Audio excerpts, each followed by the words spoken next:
And as far as the sport goes, it's it's kind of dark. It's kind of scary because you don't really hear a lot.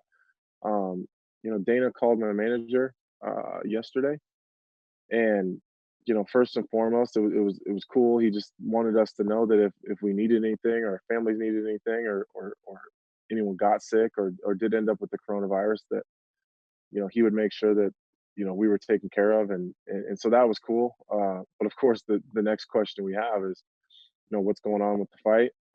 And he was very, very serious. He said he knows that I'm coming off of 2 surgeries and I've been out 10 months, and so there's a lot of stuff to go with that. Um, Mhm. and to not pull my foot off the gas. That was his message, and that was laced with a lot of curse words. Obviously, everyone knows Dana. There wasn't a whole lot of details. There wasn't a whole lot of answers really, other than you're fighting, keep your foot on the gas, and I'll figure it out.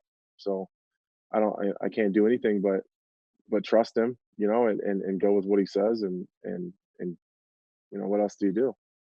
How confident are you that the fight will still happen on April 25th?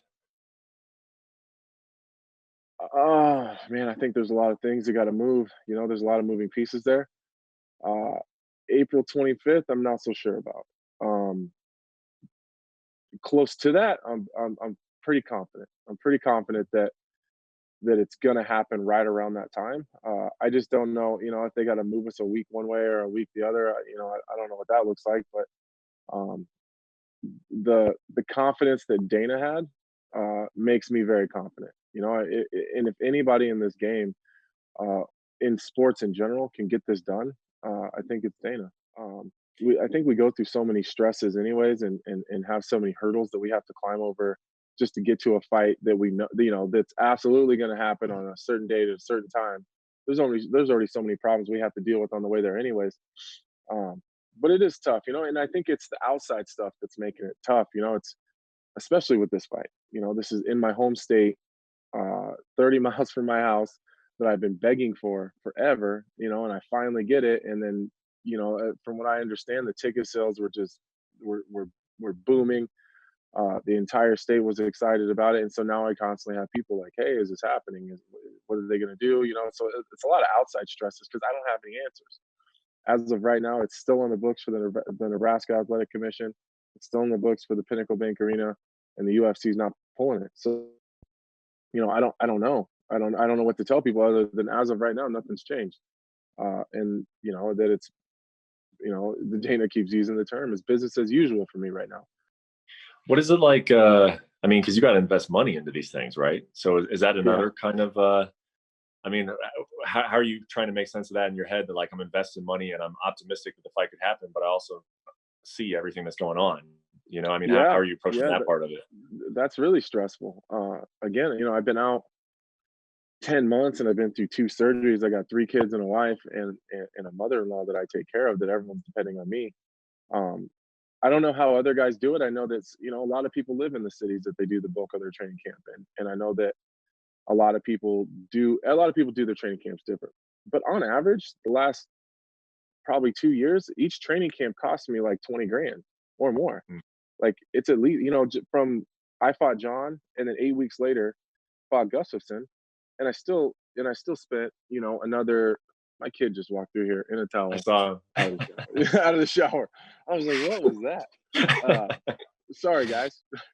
Like, so I spent 35 grand on John, and then turned around 8 weeks later and spent another 25 on gut. I get it. From the outside, it looks like, oh, his fight got canceled. They're going to postpone it.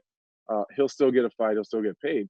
Well, if you do a 6 week training camp, and or an 8 week training camp, in the last 2 weeks it gets canceled, you still spent that 20 grand. And if they push it back 6 weeks, you have to spend another 10 or 15 or 20 grand to get back to where you were before. Mhm. So it's not that simple, and I see a lot of the, and that's one of the frustrating things. A lot of the people in the media are, why is the UFC still running fights? Why are they still running those guys out there? It's like, what are we supposed to do? We don't get paid if we don't fight. Mhm. And it's a lot of bashing the promotions, whether it's the UFC or it's Bellator or whoever, name your promotion. You better run, fool. She's crawling. No, she's crawling. Uh, they're bashing the promotions. And I don't think that's fair either, because this is the model that we've always been paid on.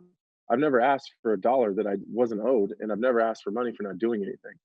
Uh, Mm, as you know, if we're not a seasoned sport. It would be it would be impossible to pay us. It'd be, well, not impossible, but it would be a big change and hard to figure out, how do you pay us when we're not fighting and pay us when we fight? It just doesn't make any sense. Like, mm, that's not how our sport works. And do I agree that I wish I was getting paid when I'm not fighting? For sure. Uh, but then those big checks that we get when we do fight go away.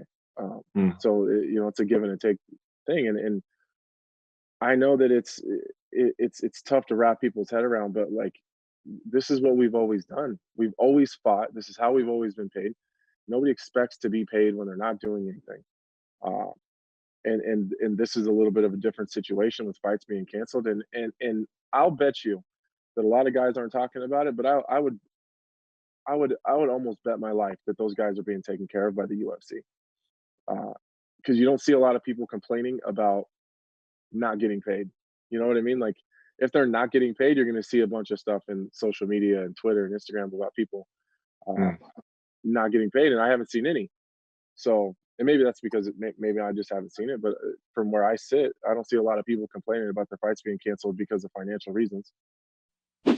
Thanks for watching ESPN on YouTube. For more sports and analysis, download the ESPN app. And for live streaming and special content, subscribe to ESPN Plus.